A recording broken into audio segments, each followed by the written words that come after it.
Sesuai yang dijanjikan oleh calon presiden dari Partai Demokrasi Indonesia Perjuangan akan menemani kita, dan saat ini di samping saya sudah ada Bapak Joko Widodo, capres dari Partai PDI Perjuangan. Selamat malam Pak Jokowi. Selamat malam.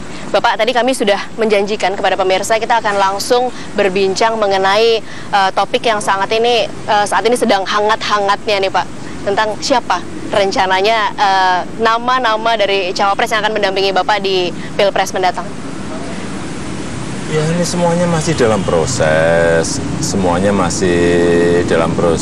kalkulasi, dalam proses dihitung.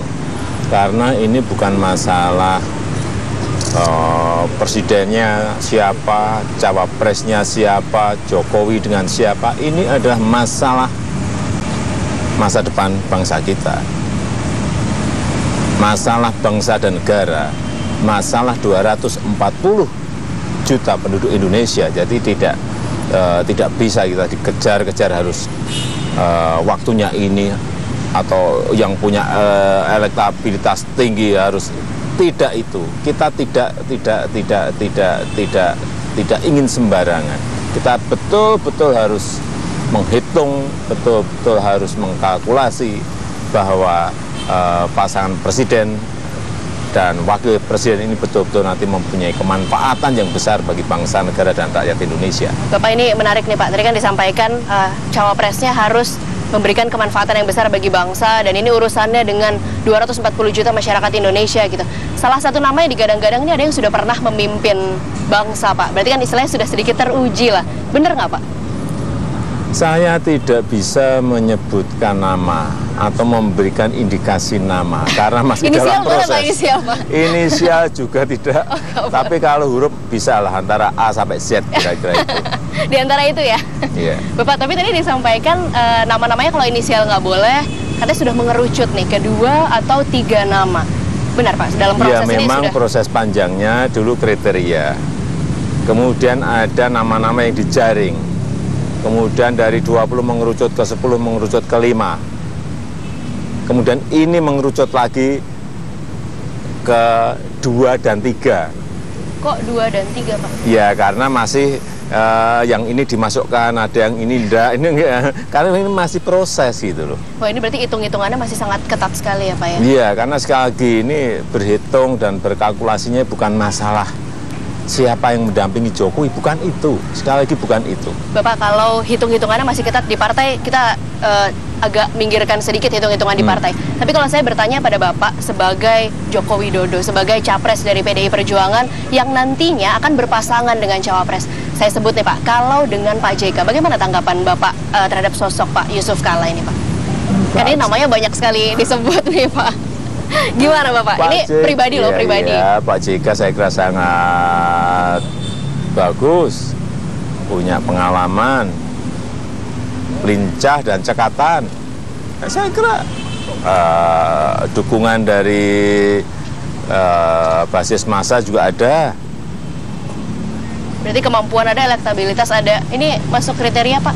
Gimana? Masuk kriteria 2-3 orang? Tidak bisa saya sebutkan. Nggak bisa. Bapak, pada tahun 2004 sampai 2009 ini Pak JK pernah mendampingi Presiden Republik Indonesia juga, dan pada saat itu banyak beredar informasi adanya the real presiden gitu ya Pak. Bapak takut nggak kejadian ini terulang ketika nantinya cawapres mungkin bisa jadi lebih dominan begitu-gitu Pak? Nggak ada. Semuanya saya kira terserah nantinya masyarakat yang menilai ya. Tetapi yang paling penting ada pembagian kerja yang jelas, dan kita bekerja ini tujuannya jelas untuk kepentingan bangsa, negara, dan rakyat Indonesia. Hanya itu aja. Sejauh ini sudah berapa kali ketemu Pak JK Pak? Waduh, sering sekali, sering sekali. Kalau ketemu untuk ngomongin pencapresan? Nggak bisa saya sebut. Nggak bisa disebutkan lagi. Oke Bapak, kalau tadi sudah ada Pak JK, 2-3 nama, ini masyarakat juga ikut memprediksi 2-3 nama yang akan mendampingi capres dari Partai Demokrasi Indonesia Perjuangan. Nama lainnya ini ada Bapak Mahfud MD. Kalau Pak Mahfud MD, bagaimana Pak sosoknya di mata Pak Jokowi? Saya kira sama, mempunyai basis massa yang kuat, kemudian tegas dan punya keberanian, terutama yang berkaitan dengan hukum, dan ya kerjanya juga cepat. Pernah bekerja bareng Pak sama Pak Mahfud MD? Gimana? Ya kalau ketemu di dalam seminar-seminar ya nggak sekali dua kali lah. Udah. Terus cocok Pak? Gimana? Cocok. Saya kira komentar saya yang tadi itu saja. Tetap nggak bisa disebutkan. Satu lagi Bapak, ini 2-3 nama yang beredar ini satunya sedikit berbeda karena dari militer Pak. Ada Pak Ria Mizar Triakudu. Nih bagaimana Pak? Benar nggak Pak Ria Mizar ini memang berasal dari internal partai dan militer pula? Apakah Pak Jokowi punya apa istilahnya bayangan untuk ternyata berdampingan dengan cawapres dari militer gitu Pak? Saya sudah sampaikan bolak-balik, sipil tidak masalah, militer tidak masalah, dari partai tidak masalah, dari non-partai tidak masalah, tua tidak masalah, muda tidak masalah. Ada yang perempuan Pak? Laki tidak masalah, perempuan juga tidak masalah. Lalu apa dong Pak kriterianya? Jadi kira-kira biar masyarakat bisa membayangkannya ikut mengerucut seperti PDI tadi ikut mengerucut. Ya tadi kan sudah saya sampaikan. Yang jelas ini adalah untuk kepentingan bangsa, negara, dan rakyat Indonesia. Bapak berarti kepentingan bangsa dan negara, nanti kita akan kembali sesaat lagi. Siapa tahu setelah ini Pak Jokowi mau sedikit lebih membuka kriterianya seperti apa cawapres yang akan nantinya mendampingi calon presiden dari Partai Demokrasi Indonesia Perjuangan. Tetaplah bersama kami, kita kembali sesaat lagi. Pemirsa, kembali lagi bersama kami, masih dari lingkungan Taman Suropati bersama dengan calon presiden dari Partai Demokrasi Indonesia Perjuangan, Bapak Joko Widodo. Pak Jokowi, tadi kalau kita sudah coba menanyakan ke Bapak ada 3 nama, ternyata masih ada kemungkinan lain ya. Berarti dari 2-3 nama yang dikaji tadi, perkiraan kami meleset nih Pak. Ada nama yang belum tersebut. Ada perempuannya nggak Pak? Kalau dijawab dengan tawa ini biasanya iya loh Pak. Tadi kan sudah saya sampaikan, bisa lagi, bisa perempuan, bisa sipil, bisa militer, bisa tua, bisa muda, bisa semua. Siapa tahu ada yang tokoh perempuan yang sekarang lagi di luar negeri belum pulang gitu, lalu nanti akan kembali untuk menjadi cawapres gitu Pak? Semuanya bisa. Semuanya bisa. Bapak, siapa sih penentu yang nantinya akan mengetok palu begitu? Bahwa oke, cawapresnya ini yang akan mendampingi Pak Jokowi. Ya tentu saja ini kan sebuah musyawarah dan rembukan bersama ya, antara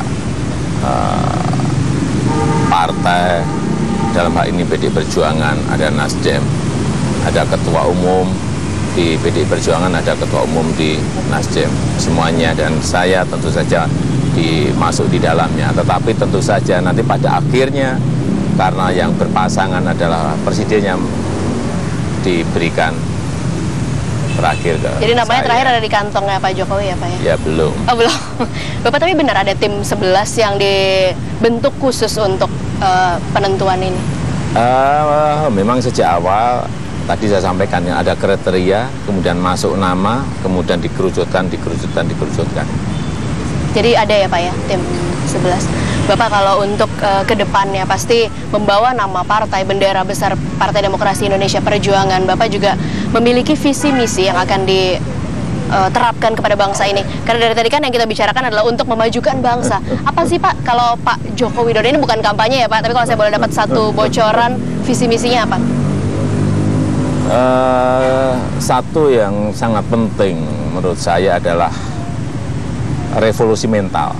Revolusi mental. Maksudnya bangsa ini revolusi mental dari negativisme kepada positivisme. Bangsa ini masih negatif gitu Pak? Ini ya, kita ini selalu berpikir pesimis dan tidak optimis. Jadi revolusi mental dari negativisme kepada positivisme. Ini penting sekali untuk merubah seluruh mindset, seluruh pola pikir kita semuanya. Gimana agar Pak cara bangsa ini ke depan itu ada harapan besar, karena bangsa ini adalah bangsa besar. Ada 2 yang saya mau tahu Pak. Bagaimana cara merubah mental 240 juta? Itu nanti yang akan saya sampaikan secara detail. Revolusi mental itu seperti apa di bidang pendidikan, kesehatan, ini adalah kebutuhan dasar itu seperti apa, bidang pertanian seperti apa, akan kami sampaikan secara detail. Karena waktunya ada, karena saya nggak mau semuanya tergesa-gesa. Enggak. Sekali lagi ini urusan bangsa, negara, dan 240 juta rakyat Indonesia ke depan. Jangan dianggap hal yang mudah. Bapak, saya tertarik dengan tadi sempat disebutkan sedikit, bangsa ini sebenarnya punya harapan besar. Apa harapannya, Pak? Ya karena kita punya semua potensi yang ada. Semua potensi yang ada. SDM kita punya. Sumber daya alam kita juga punya. Nanti 10 tahun yang akan datang kita punya keuntungan demografi, kita punya. Tetapi harus disiapkan. Harus disiapkan semuanya. Bapak berarti selama ini yang memimpin belum nyiapin itu, Pak? Iya, harus didesain. Desain terbesar yang akan segera dilakukan? Iya, harus ada sebuah desain kebijakan besar untuk mengantar menuju ke sebuah harapan besar, sebuah bangsa yang besar tadi. Tapi pasti janji lebih baik ya, Pak, daripada yang sebelumnya. Ya, sekali lagi kita harus optimis. Jangan sampai tadi kejebak kepada negativisme. Kita harus masuk kepada positivisme. Baik, terima kasih Pak Jokowi atas perbincangannya. Jadi terakhir Pak, nama cawapres masih belum mau disampaikan ya Pak? Siapa tahu saat mendadak nanti disampaikan. Dalam waktu dekat Pak? Bisa besok, bisa lusa, bisa minggu depan, bisa minggu depannya lagi. Baik Pak Jokowi, terima kasih banyak Bapak waktunya, calon presiden dari Partai Demokrasi Indonesia Perjuangan, Bapak Joko Widodo. Ya pemirsa, demikianlah perbincangan kami bersama dengan Pak Joko Widodo. Kita kembali kepada Anda, Wahyu, di studio.